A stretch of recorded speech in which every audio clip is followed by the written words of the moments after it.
July 1209.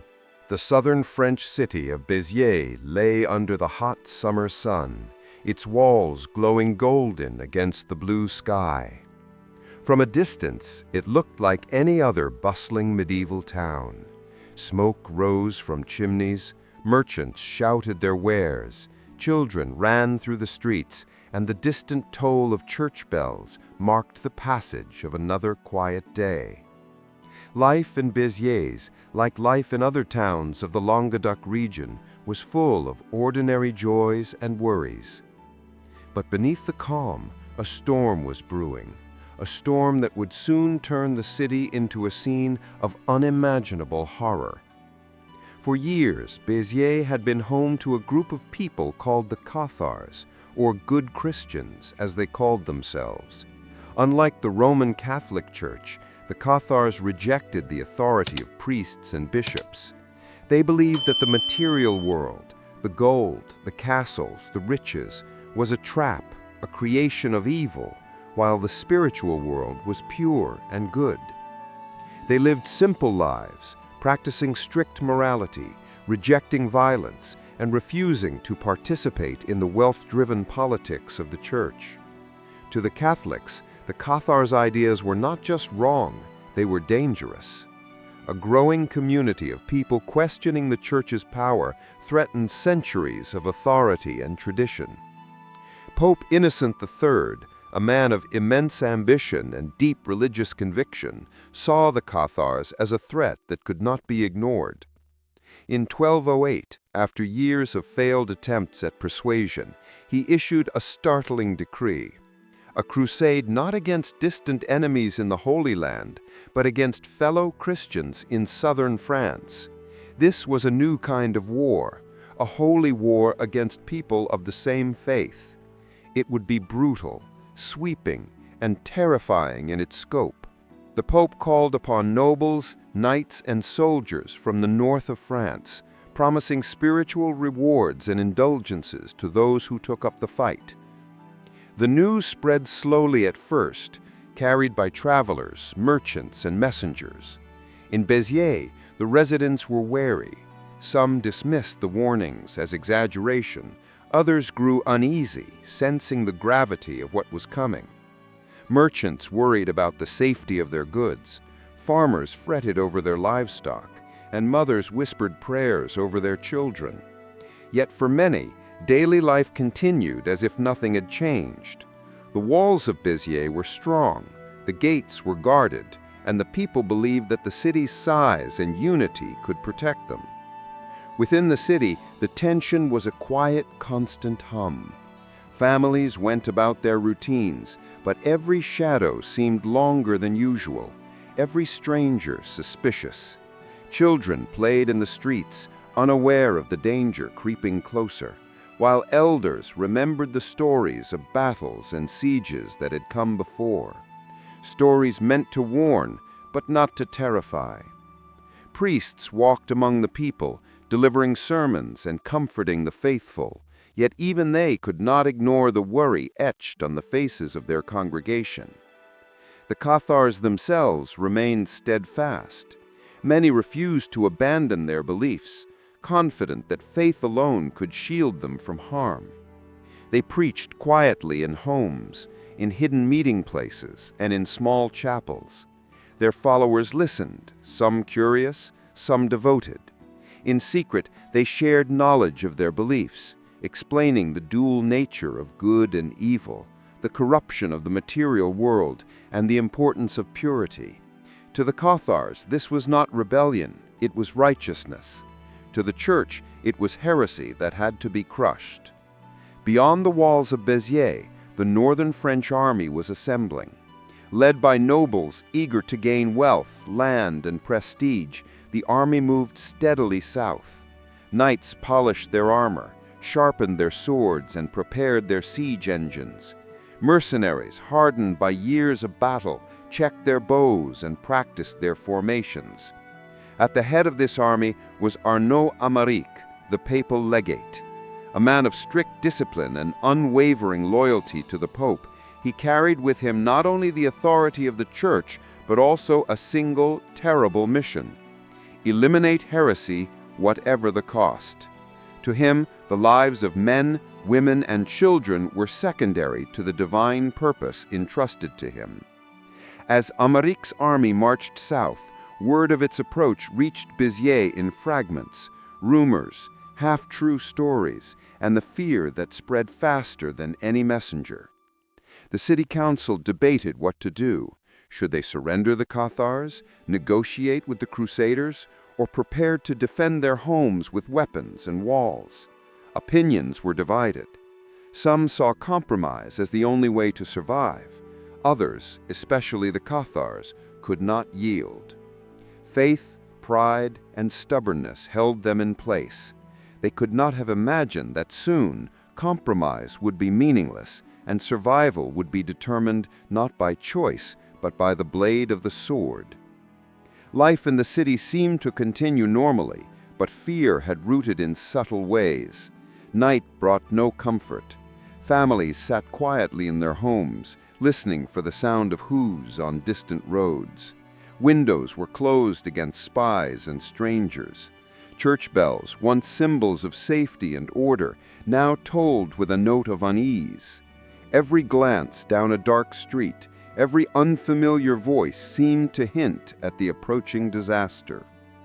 Despite the tension, there was still laughter, small moments of joy and acts of kindness. Merchants sold bread and wine. Children chased one another in the courtyards. Mothers tended their gardens.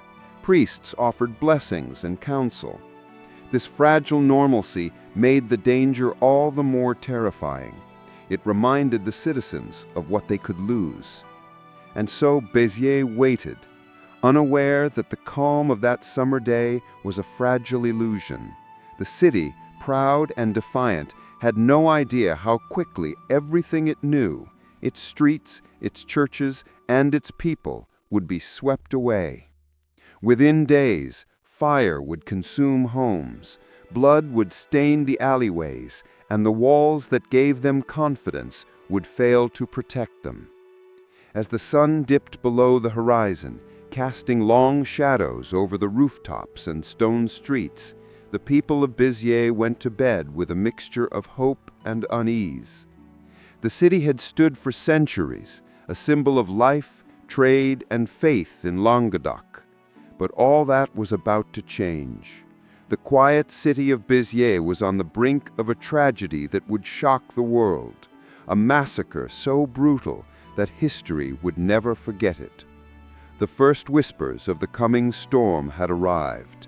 The shadow over Béziers was growing longer, and when the army arrived, it would leave nothing but fire, death, and silence in its wake. The sun had barely risen over the rolling hills of southern France when news reached Béziers that a large army was moving steadily toward the city.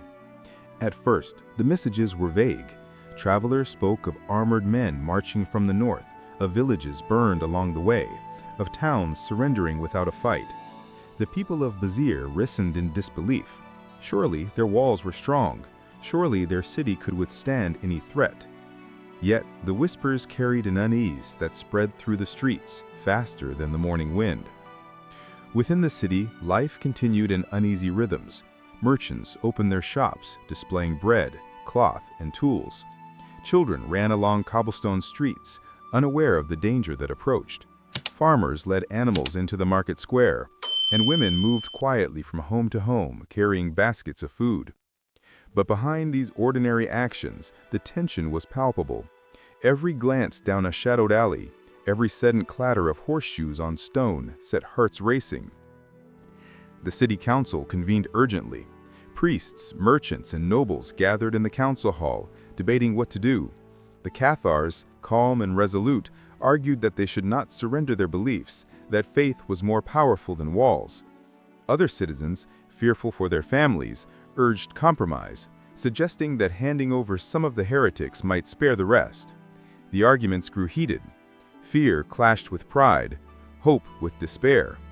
No one could predict the scale of what was coming. Outside the city walls, the northern army pressed forward. Knights polished their armor until it gleamed in the morning sun. Horses stamped impatiently, eager for battle. Mercenaries, seasoned by years of campaigns, inspected their weapons and tightened their leather straps.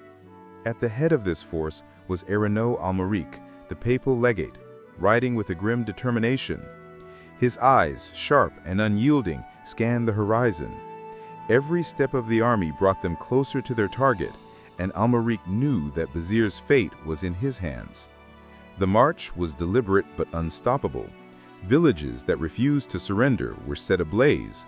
Smoke rose from burning homes, and terrified villagers fled into the countryside, their cries echoing over the hills. Soldiers looted, men captured weapons, and messengers rode ahead to scout the city walls. For Béziers, the signs were ominous, yet the full scale of the threat remained unclear. Inside the city, rumors became fear. Families huddled together in their homes, locking doors and praying in hushed voices. Priests tried to calm the people, reminding them that God watched over them, but even the clergy felt a tension. They whispered among themselves, questioning whether faith alone could shield Béziers from such an organized, relentless force. The Cathars prepared quietly. They gathered in small groups, discussing strategy and planning where to hide their sacred texts and valuables. Some spoke of fleeing into the surrounding hills, of finding refuge in forests and small villages nearby. Others, however, refused to consider leaving their homes. They believed that the truth of their faith would protect them, that the power of God would shield the innocent from harm. The city gates were reinforced. Soldiers and volunteers took positions along the walls, carrying spears, bows, and swords. Archers climbed the towers, scanning the horizon for signs of the approaching army. Yet despite these preparations, there was a growing sense that the city's defenses might not be enough. The northern army was vast, and its soldiers hardened by battle. Béziers' walls, though strong, had never faced an enemy of this scale and determination. As the days passed, scouts sent out by the city reported movements in the distance. A rider would appear on the horizon, and then disappear as quickly as he came. Each report brought fresh fear. The citizens whispered about the horrors that had already occurred in nearby towns. Villages burned, heretics executed, entire communities terrorized. The stories became more frightening with each retelling. Mothers clutched their children, and fathers paced through their homes, struggling to make sense of a situation that seemed beyond their control. The tension reached a breaking point one evening when a small group of young men, restless and proud, decided to take action. They slipped through a side gate and encountered a few enemy scouts. What started as a minor skirmish, a clash of swords and a shout in the dark, quickly escalated. The scouts fled, and the young men returned to the city, emboldened, but the damage was done. The northern army, alerted to resistance, began to prepare for a full assault. The element of surprise had shifted, and panic began to creep into the hearts of Béziers' defenders. Meanwhile, Almaric readied his army for what he believed would be a decisive strike. He was not interested in negotiation or diplomacy. For him, Béziers represented a heresy that had to be destroyed. Reports reached him of minor skirmishes near the gates, but he saw them not as setbacks, but as an opportunity. The city's pride and defiance would be crushed in a single overwhelming attack. His mind was clear and resolute. The message of Béziers would be simple: surrender or face annihilation. Inside the city, ordinary life continued in fragile defiance. Children played near fountains, merchants sold their goods, and priests rang bells calling for prayer. But the shadows were growing longer, and the air was heavy with fear. People whispered about what might happen when the army arrived. Some spoke of fleeing into the hills, others of hiding in churches, hoping that holy walls would protect them. Every step outside the safety of their homes was an act of courage or desperation. As night fell, the city seemed almost calm, but the tension was electric. Families huddled together, unable to sleep. Guards paced along the walls, listening for the faintest sounds of approaching hooves. The streets, empty in the moonlight, held an eerie silence that made hearts pound. It was the quiet before a storm, a moment when everything felt fragile and temporary. And then, in the darkness beyond the walls, the northern army continued its march. Campfires dotted the distant hills, and the rhythmic sound of marching men echoed faintly across the valley. Almeric's forces were patient, disciplined, and ruthless. Every hour that passed brought them closer to Béziers, and every hour heightened the fear of those within. By dawn on the 22nd of July, the stage was set. Béziers, a proud city with a population of thousands, faced an enemy that would show no mercy. The defenses, though sturdy, were untested against an army of this scale and determination. Inside, fear, courage, and defiance mingled as ordinary people prepared for a disaster they could not yet imagine. The gathering storm was ready to break. The fate of Béziers and all who lived within its walls hung in balance. One small action, a skirmish, a decision, a moment of panic, would soon turn fear into chaos, and the city would face a day that history would remember forever. The morning of 22 July, 1209, broke over Béziers with a deceptive calm. A thin mist hung in the valleys, and the first rays of sunlight glinted off the city's stone walls. Inside, families stirred, unaware that this day would change everything. Mothers prepared breakfast, merchants set up their stalls, and children chased one another along the cobblestone streets. Even the priests moved among the people with calm voices, calling for prayers and reminding the faithful that God was with them. Beyond the walls, the northern crusaders were fully assembled. Thousands of soldiers, knights, and mercenaries waited under the banners of the Pope. Horses snorted and pawed at the ground. Armor clinked with every movement. The air was tense, heavy with anticipation. At the center of this force rode Arnaud Amalik, his face stern and unmoved. To him, Béziers was a city that needed to be punished, a place that had harbored heresy for too long. He had no interest in negotiations or subtlety. His mission was clear: destroy the city and crush heresy. For the citizens of Béziers, the danger was still abstract. Rumors of approaching armies had reached them, but no one could truly understand the scale of the threat. The city's gates were reinforced, the walls manned with guards, and archers took positions in towers. Citizens tried to comfort one another, yet every sound, every distant shout, every horse's hoofbeat tugged at their nerves. Families huddled near the gates, hoping that the defenses would hold. The first crack in Béziers' calm came unexpectedly. A small group of young men, proud and defiant, had slipped through a side gate to confront a handful of enemy scouts. What began as a minor skirmish, arrows fired, swords clashing, quickly spiraled into chaos. The scouts fled, but their retreat signaled the Crusaders that resistance was not only present, but daring. Amalik, watching from a distance, saw opportunity. He ordered the army to advance with full force, and the siege that no one expected had begun not with preparation or strategy, but with panic and speed. The walls that had once given the citizens confidence now became a trap. Archers fired arrows, and the city guards shouted commands, but the northern army pressed forward relentlessly. Knights on horseback surged toward the gates, their armor gleaming in the morning sun. Mercenaries with axes and swords followed, cutting through any obstacle in their path. Within hours, the city that had stood proud for centuries faced an enemy it could not repel. Inside, panic spread like wildfire. Families ran from house to house, seeking safety. Shops were abandoned, animals scattered in confusion, and children cried for their parents. Even the strongest defenders faltered under the overwhelming force. The young men who had challenged the scouts earlier now realized the enormity of the mistake. They had alerted an army capable of destroying the city in hours. Then came the breach. A section of the wall, already weakened by time and neglect, gave way under pressure from the Crusaders. Soldiers poured through the opening, shouting war cries that echoed through the streets. Béziers' defenders tried to rally, but it was too late. The invaders moved with terrifying speed and precision. Archers shot from the walls, but the sheer numbers of the attackers overwhelmed them. Men, women, and children who had hoped that the gates would hold now faced the reality of steel and fire. The city's streets turned to chaos.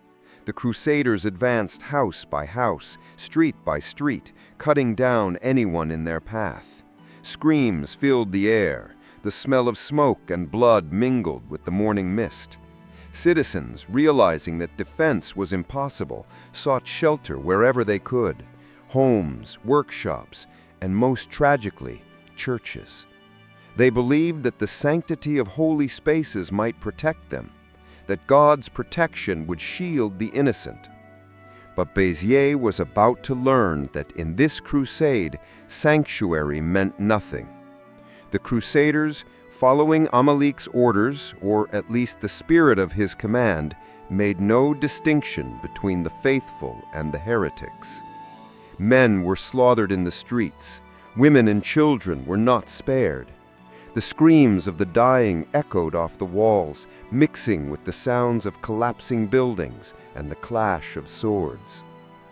In one particularly tragic scene, hundreds of citizens fled into the Church of St. Mary Magdalene, hoping the thick stone walls and sacred space would save them. Inside, they huddled together, praying and crying, clinging to one another in fear. But the Crusaders set fire to the building. Flames spread quickly, consuming wooden beams, altars, and terrified humans alike. Bones and ash later mingled where worshippers had once knelt. The church, a symbol of protection and faith, became a furnace of death. Other parts of the city suffered similarly. Homes were looted, workshops ransacked, and monasteries desecrated. Precious manuscripts and relics were destroyed. Monks and clergy suspected of sympathizing with the Cathars were killed, even if their guilt was uncertain. The violence was indiscriminate. By mid-morning, the streets of Béziers were rivers of blood, and the city had become a place of pure terror. Amid the chaos, citizens who had once believed in the strength of their walls or the protection of God's holy spaces were forced to confront the horrifying reality that no one was safe. Families were torn apart, neighbors slaughtered beside each other, and the proud city of Béziers began to crumble. Fear, confusion, and death were everywhere. Some tried to flee through hidden alleyways, only to be cut down. Others barricaded themselves in homes, praying that the walls would hold, that mercy would come, but mercy never came. By evening, Béziers had changed forever. The once bustling city was reduced to smoke, ash, and blood. The Northern Army had achieved what it set out to do: a city destroyed, a population slaughtered, and a message sent to all Languedoc. Surrender was no longer a choice. Resistance meant death. And Béziers, in its pride and defiance, had become a warning carved in fire and steel. By the afternoon of 22 July 1209, Béziers had already begun to crumble under the relentless advance of the Northern Crusaders. The city's streets, once full of merchants, children, and laughter, had become rivers of panic and blood. Fires licked at the wooden beams of homes and shops. Smoke hung heavy in the air, filling lungs and stinging eyes. The cries of the wounded and terrified echoed off the walls, creating a haunting symphony of fear. For the citizens, there was no pattern to the violence. Knights and mercenaries moved from street to street with terrifying speed, cutting down anyone who crossed their path. Men who had taken up swords to defend their homes were quickly overwhelmed. Women clutched their children, running through alleys only to find soldiers waiting. The elderly, who could not flee quickly, were trapped, their cries unanswered. The chaos was complete, and the slaughter indiscriminate. The Cathars, who had refused to renounce their faith, were primary targets, but the Crusaders made no distinction between heretic and loyal Catholic. Anyone who was caught in the streets, hiding in their homes, or seeking shelter in churches could fall victim. Families huddled together, trying to protect one another, but walls and prayers offered no safety. Béziers, a city proud of its faith and traditions, was being destroyed by those claiming to act in the name of God. One of the most tragic aspects of the massacre was the destruction of Béziers' churches and monasteries. Places that had once been considered sacred were no longer safe. Hundreds of citizens sought refuge in the Church of St. Mary Magdalene, believing that the sanctity of the building would shield them from harm. They clung to one another in terror, praying desperately for mercy. Children hid under benches, women covered their faces in fear, and priests tried to calm the crowd with quiet words of encouragement. But the Crusaders, following the orders, or at least the intent, of Arnaud Amalric, had no interest in mercy. The church was set ablaze. Flames engulfed the roof, spreading quickly through wooden beams and furniture. Smoke hung heavy in the air, filling lungs and stinging eyes. The cries of the wounded and terrified echoed off the walls, creating a haunting symphony of fear. Other religious buildings across Béziers suffered similarly. Monasteries, chapels, and smaller churches were looted, burned, and desecrated. Precious manuscripts, sacred relics, and centuries-old treasures were destroyed or seized. Even monks and priests who had shown no sympathy for the Cathars were not always spared. The Crusaders were relentless. In their eyes, the city itself was guilty, and no building, no altar, no symbol of faith could protect anyone. Meanwhile, the streets continued to run with blood. Soldiers moved systematically, going house to house. Homes were looted for valuables, gold, silver, and food, then set on fire to ensure that nothing remained. Families were torn apart as people tried to flee in every direction.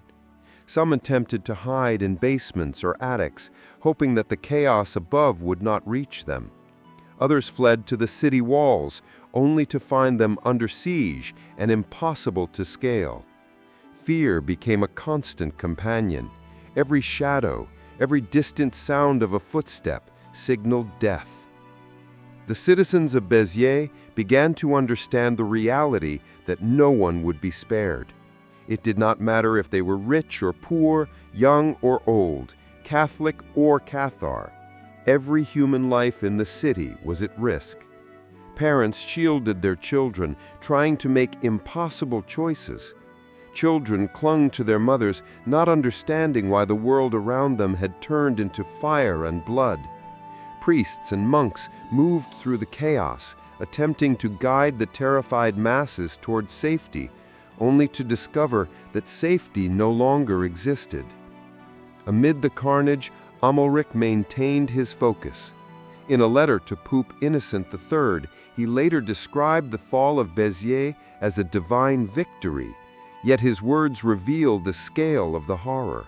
Nearly the entire population had been killed, churches and homes destroyed, and the city itself left in ruins.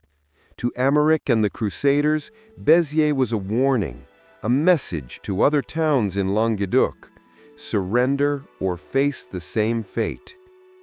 Even as the army celebrated its supposed triumph, the reality on the ground was a city engulfed in despair. Survivors fled into the surrounding countryside, carrying with them the terror of what they had witnessed. Villagers who had once thought themselves safe now faced a world changed forever. Béziers, a city that had stood proud for centuries, had been reduced to ashes and blood. The psychological impact of the massacre was immediate. Neighboring towns, hearing of Béziers' fate, surrendered without a fight. Carcassonne and other cities along the Languedoc region chose submission over resistance, hoping to avoid the same destruction. The message was clear. The Crusaders would show no mercy, and the Church would sanction it in the name of faith. For those who remained hidden in attics, cellars, or the surrounding hills, the memories of the massacre would haunt them forever. Stories of parents protecting children, of neighbors betrayed, of churches turned into ovens of death spread across the land. Survivors carried these tales with them, warning others of the cost of defiance. The scale of destruction in Béziers was unparalleled for a single day in medieval Europe. Thousands of lives were lost, the city's infrastructure destroyed, and centuries of culture and faith obliterated. The streets that had once been filled with music, trade, and laughter were now silent, scorched, and empty. Every corner of the city bore the mark of violence. By nightfall, Béziers was no longer a city. It was a ruin, a symbol of the extremes to which religious fervor and unchecked power could go. The fires continued to burn, and the stench of death lingered in the air. The survivors, scattered and terrified, understood that life in the region would never be the same. The massacre had set a precedent, a warning that faith, fear, and obedience could be twisted into instruments of destruction. The story of Béziers, the city that had once been proud and thriving, became a symbol of both faith and folly, of courage and futility. The massacre showed the terrible power of ideology when combined with violence, and how quickly humanity could be consumed by it. In the name of God, Amalric and his crusaders had erased an entire community, leaving behind only ashes, memories, and a chilling warning. By the time the sun began to set on 22 July 1209, the city of Béziers had ceased to exist as it had once been known. Streets that had been full of merchants and children, laughter and daily life were now choked with smoke, blood, and ash. The fires set by the northern crusaders still burned, consuming homes, workshops, and churches. The smell of burning wood mixed with the stench of death, creating an atmosphere so thick and heavy it pressed on the lungs and hearts of any survivor who dared to emerge.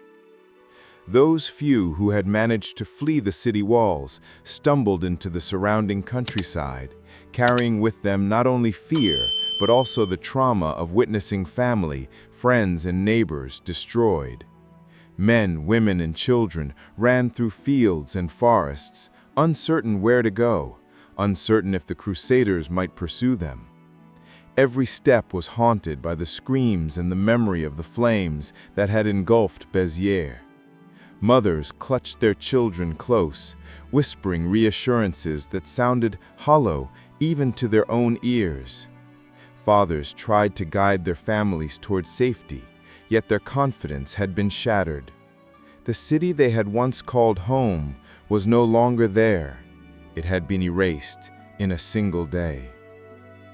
Inside the city, the destruction was absolute. Homes were reduced to blackened timber and crumbling stone. Shops which once sold food, cloth, and tools had been looted or set aflame. Streets were littered with the remains of those who had tried to defend themselves or flee, a haunting reminder of the violence that had swept through every corner. Even the proud churches and monasteries of Béziers, once symbols of faith and sanctuary, lay in ruins. Relics, manuscripts, and sacred objects were destroyed or carried off by the Crusaders. The places meant to offer protection had become ovens of death, and even the memory of their sanctity could not shield the innocent. Among the survivors, stories spread of unimaginable horror. A family hiding in a cellar described hearing the clatter of swords on wood above them and the cries of neighbors as the soldiers moved through the streets. A young boy recalled seeing his father fall, struck down before he could save him. Women told of attempting to shield their children from the flames in the church, only to find there was no escape. Each tale reinforced the terror of what had happened. A city obliterated in hours, a community erased in the name of faith. The psychological impact of Béziers' destruction reached far beyond its walls. Nearby towns and villages received word of the massacre through travelers, fleeing survivors, and whispers that spread like wildfire. Carcassonne, a fortified city further north, received the news with mounting fear. The fate of Béziers was a clear warning. Resistance would not be tolerated, and surrender might be the only way to survive. The message of terror worked immediately. Towns that had once considered resisting the Crusaders now submitted without a fight, sending hostages or promising tribute, hoping to avoid the same fate as Béziers. The Northern Army, having accomplished its objective, continued its march south. Amaric reported the fall of Béziers to Pope Innocent III, framing it as a divine victory. He wrote of the city's destruction with a tone of triumph, praising the army for fulfilling its sacred mission. Yet, in the details, the report revealed the scale of the atrocity. Thousands of men, women, and children had been killed, homes and churches destroyed, and an entire city left in ashes. The letter served both as a report of success and a psychological tool, sending a warning to other towns harboring Cathars or sympathizers. The destruction of Béziers marked more than just a single day of violence. It marked a new phase in the Albigensian Crusade. The Crusaders had demonstrated their willingness to act without mercy, and the Church's authority had been enforced through terror. This was no longer a theoretical campaign against heresy. This was a war waged through fire, blood, and fear. For the people of Languedoc, the meaning was clear. Submission was safety. Resistance meant death. Amid the ashes, some survivors tried to return to their homes, only to find them gone. Families who had lived in Béziers for generations emerged from hiding to see their neighborhoods reduced to rubble. The city's markets, schools, and public spaces no longer existed. Even the tallest towers and the strongest walls had been reduced to ruins by the combination of fire and relentless assault. For these survivors, the task ahead was uncertain. There was no city to return to, no community to rebuild. Their lives, their memories, their routines, everything had been destroyed. In the weeks that followed, the few who survived Béziers wandered through the surrounding countryside, seeking shelter with relatives or in small villages. But the shadow of the massacre lingered. They carried stories of the fire, of the indiscriminate slaughter, and of the despair that had taken over the city. These stories were not just warnings, they were testimonies to the cruelty and power wielded in the name of faith.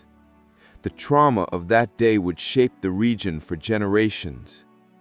The psychological terror was compounded by the speed and completeness of the attack. Béziers was annihilated in a single day. There was no prolonged siege, no chance to negotiate or evacuate. The city's fall was a statement. The Northern Crusaders, sanctioned by the Church, could destroy an entire population with ruthless efficiency. The people of South France realized that the rules of war had changed. Faith no longer guaranteed protection. Walls no longer guaranteed safety. Survival depended on fear, obedience, and sometimes pure luck. For Amaric and the Crusaders, Béziers was a model of what could be accomplished elsewhere. The city had been destroyed as a warning to others. Towns that resisted would meet the same fate. The fall of Béziers sent ripples through the region, influencing the decisions of city leaders and local nobles. Many towns chose to surrender without resistance, hoping to spare their people. The massacre, as horrific as it was, became a tool of strategy, a brutal form of psychological warfare that shaped the course of the Albigensian Crusade. In the months that followed, Béziers remained a smoldering ruin, a silent testament to the horrors of that day. Fires continued to burn in abandoned houses, and the stench of death lingered. The once bustling city had become a graveyard, its people dead or scattered. Historians would later debate the exact numbers, but even conservative estimates placed the death toll in the thousands. Béziers had been destroyed not just physically, but spiritually. Its streets, its churches, its markets, everything that made it a city was gone. And yet, amid the devastation, life persisted. Survivors rebuilt in small ways, creating temporary shelters, tending to the wounded, and attempting to resume some semblance of normalcy. But the shadow of Béziers would remain, a haunting memory of a day when fire and steel, ideology and fanaticism had combined to erase an entire city. The massacre had not only destroyed a city, it had sent a message across Languedoc and Europe. The Albigensian Crusade was no longer just about heresy. It was about power, control, and the terrifying lengths to which the Church and its agents would go to enforce obedience. Béziers became a warning, a symbol of what could happen when fear and faith were used as weapons. In the ashes of the city, the survivors understood one thing with bitter clarity.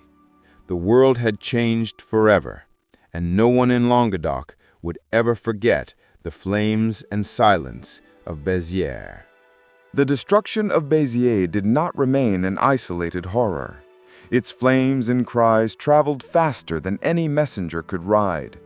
The news reached nearby towns, villages, and fortified cities throughout the Languedoc region, and the psychological shock was immediate. Town leaders, nobles, and clergy realized with sudden clarity that resistance against the Northern Crusaders could mean total annihilation. Béziers, once a thriving city, had been erased from existence in a single day. There was no negotiation, no mercy, no compromise, only fire, blood, and death. In Carcassonne, a fortified city north of Béziers, fear rippled through the streets. The city council convened immediately upon hearing the news. Merchants, soldiers, and local leaders debated what to do, their faces pale with dread. Should they prepare to fight? Could their walls and defenses withstand the northern army? Or should they surrender, hoping that compliance might spare the lives of their citizens? Every decision carried weight, and every hour of delay could mean the difference between survival and annihilation. The fear was not limited to political leaders. Ordinary people whispered tales of the fires, of the church turned into an oven of death, of families cut down in the streets. Mothers clutched children close, fathers paced and panicked, and the elderly wept in despair. The citizens of Languedoc, once confident in their homes, now realized that the Northern Crusaders acted with a fanaticism that ignored mercy or reason. Faith, property, and loyalty meant little in the face of such violence. The Crusaders, for their part, understood the power of terror as a weapon. Amalric and his commanders had achieved more than a military victory at Béziers. They had sent a message that reverberated through the region.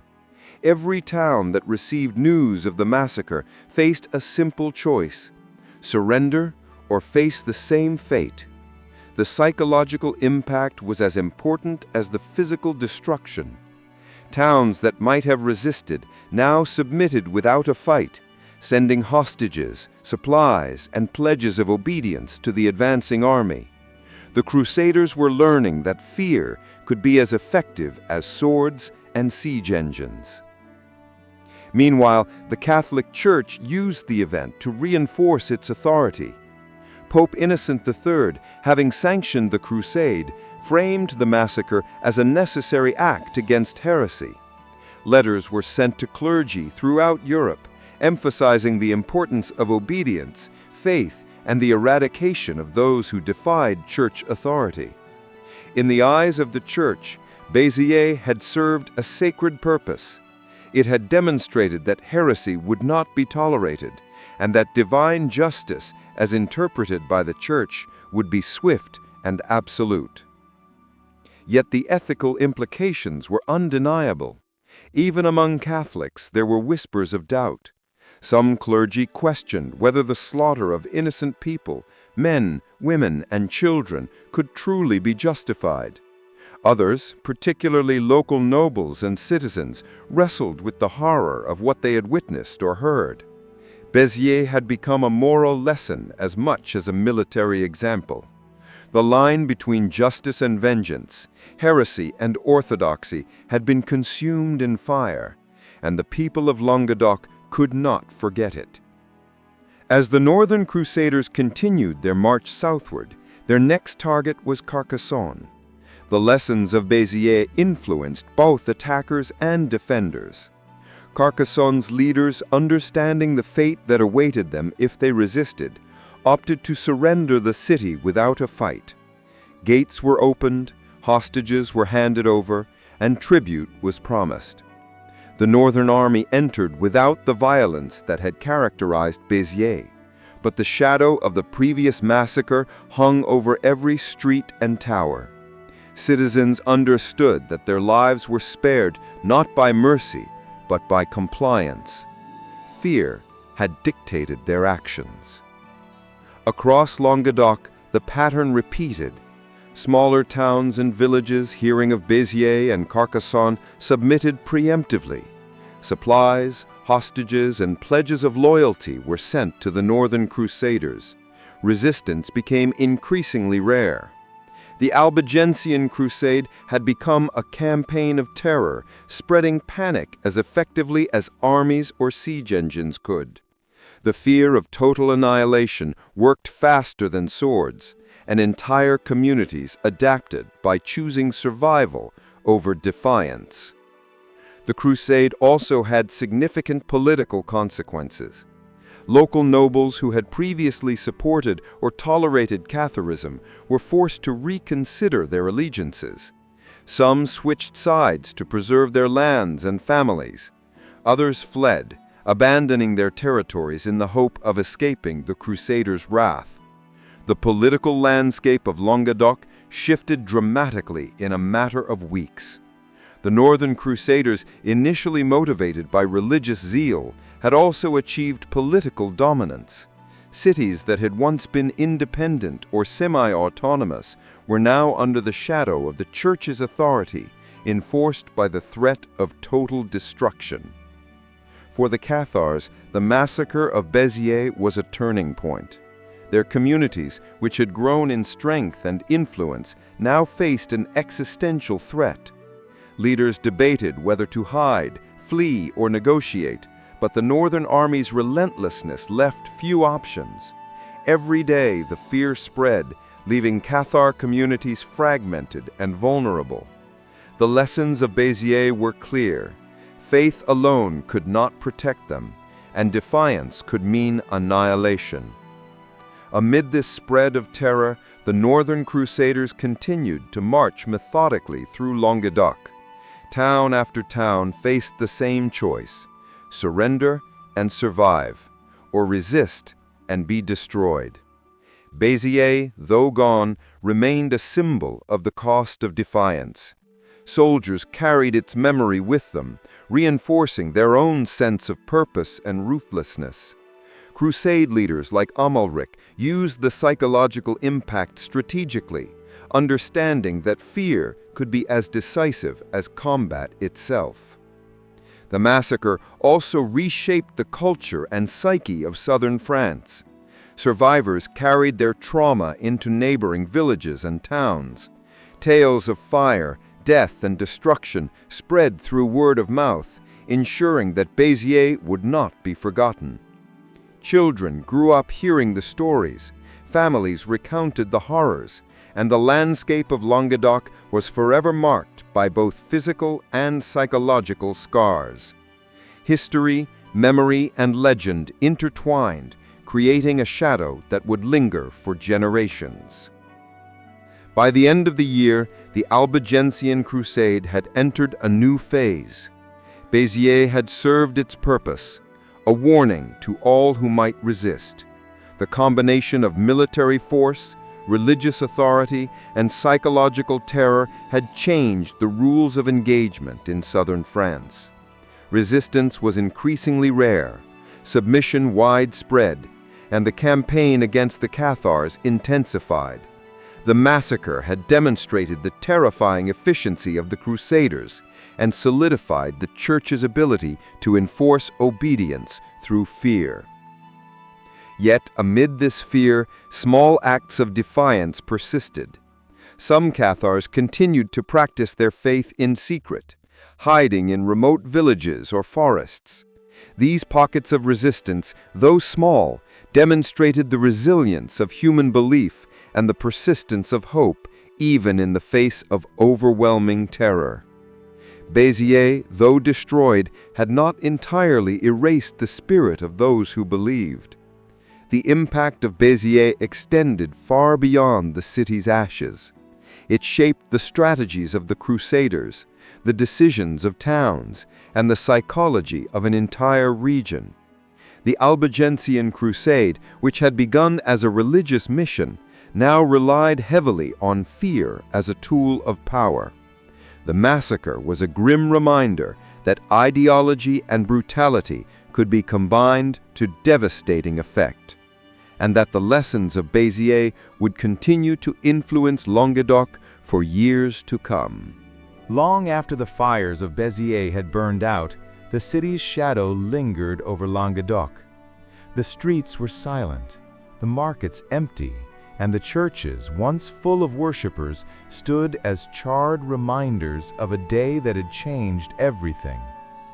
For survivors, the memory of 22 July 1209 was not just history, it was a daily weight, carried in every glance over the shoulder, every whispered story, and every empty home they passed. Béziers had become more than a city destroyed.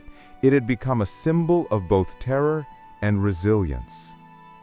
The Northern Crusaders, having left Béziers in ashes, continued their campaign. Yet the psychological effect of their actions was far greater than any sword or arrow. Every town they approached remembered Béziers and the fate of its citizens. The choice was clear: surrender or risk complete annihilation. Villages that had once resisted now opened their gates. Nobles who had defended Cathar sympathies reconsidered their allegiances. Fear, rather than battle, had become the primary tool of conquest. The massacre had rewritten the rules of engagement across southern France. Amalric himself reported to Pope Innocent III with triumph, emphasizing the city's fall as a victory against heresy. Yet history would remember Béziers differently. The numbers, whether 20,000 or a more conservative estimate in the thousands, were staggering. The indiscriminate slaughter of men, women, and children highlighted a terrifying truth.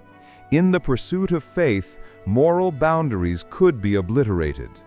The line between justice and cruelty, devotion and fanaticism had been erased in the streets of Béziers. Even among the survivors, conflicting emotions emerged. Some were grateful to have escaped, while others were consumed by guilt for surviving when so many had perished. Parents grieved children, siblings mourned brothers and sisters, and communities mourned entire neighborhoods. The trauma became a permanent mark on the population. Generations would grow up hearing stories of fire and blood, learning that belief and obedience were no protection against fanaticism. Béziers became a cautionary tale, remembered in whispers, prayers, and oral history. In the broader Languedoc region, the massacre reshaped political and religious structures. Local leaders, fearful for their towns, often submitted to northern crusaders without resistance. Cities once independent or semi-autonomous fell under church influence, their leaders compelled to enforce orthodoxy and suppress Catharism. Resistance was no longer a matter of strategy, but a test of courage, and courage alone could not protect anyone from the consequences. Béziers had become the blueprint for domination through terror. Yet the Cathar faith, though heavily weakened, did not vanish. Followers went into hiding, retreating to remote villages, forests, or mountain strongholds. They continued to practice in secret, sustaining their beliefs even as the threat of destruction loomed over them. Béziers had been destroyed, but its story became a source of caution, warning, and for some, inspiration. The resolve to survive, to preserve faith, and to endure in secret became the new form of resistance against overwhelming force. The massacre also raised profound moral questions. Was it ever justified to kill thousands of innocents in the name of faith? Could the actions of Amalric and his crusaders be defended as divine will, or were they simply acts of human cruelty disguised as holy purpose?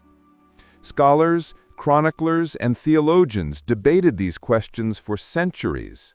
Some argued that the suppression of heresy required extreme measures.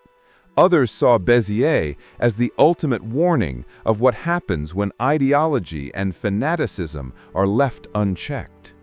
History would never forget the flames, the screams, and the smoke that hung over the city. Béziers also left a mark on culture and memory. Stories of the massacre were recorded by chroniclers like Caesarius of Heisterbach, whose writings preserved the chilling details of Amalric's alleged words, "Kill them all, God will know his own."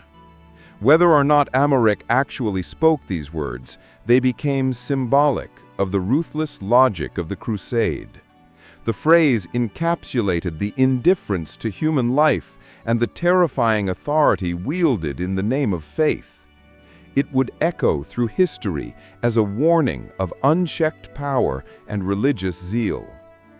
The city itself, once full of life, remained a ruin for years. Rebuilding was slow, hesitant, and incomplete. The physical scars, the charred timber, the cracked stone, the remnants of homes and churches were visible reminders of that single day of destruction. Survivors returned cautiously, reconstructing homes and marketplaces, but the memory of fire and blood lingered. Every rebuilt street carried the weight of loss. Béziers, while eventually inhabited again, would never fully recover its former prosperity or innocence. Yet, amid the ashes, there was also resilience. Survivors and their descendants rebuilt lives, families, and communities. Markets opened again, churches were reconstructed, and new generations learned both the story of Béziers and the lessons it carried. They learned of courage in the face of terror, of human endurance, and of the power of memory. Béziers, though physically destroyed, had left a legacy that could not be erased. A reminder of what happened when faith and power were twisted into instruments of destruction. The legacy of Béziers also influenced the broader Albigensian Crusade. Other towns faced the Crusaders with the knowledge of the consequences of defiance. The use of terror, strategic destruction, and indiscriminate violence became standard tools in the campaign against the Cathars. Béziers served as both warning and example, a case study in the effective but horrific use of psychological warfare. It reshaped the conflict, ensuring that the crusade could advance not only through battle, but through the fear it instilled in the hearts of the people. In the centuries that followed, Béziers' story would continue to be told. Chroniclers, historians, and writers recounted the massacre with vivid detail, emphasizing both the brutality and the moral questions it raised. Schools, towns, and scholars debated the lessons of the event, asking how religion, power, and human nature could combine to produce such horror. The massacre became a symbol, a stark example of the consequences of unchecked fanaticism and the fragility of human civilization in the face of ideological extremism. In the end, Béziers was more than a city lost to fire and steel. It was a story of human suffering, resilience, and the enduring question of morality in times of war. It reminded the world that faith, when combined with power and fear, could become a weapon capable of annihilating entire communities. And it ensured that the echoes of that day, the screams, the smoke that hung over the city, would never be forgotten. Béziers stood in history as a city forever marked by terror, yet remembered for the courage of those who endured. Its legacy was not just the devastation, but the lessons it left behind. The fragility of human life, the danger of fanaticism, and the importance of memory. For all who lived through that day and generations that followed, Béziers was a warning, a story, and a shadow. A reminder that even in the name of faith, humanity could commit acts of unimaginable horror.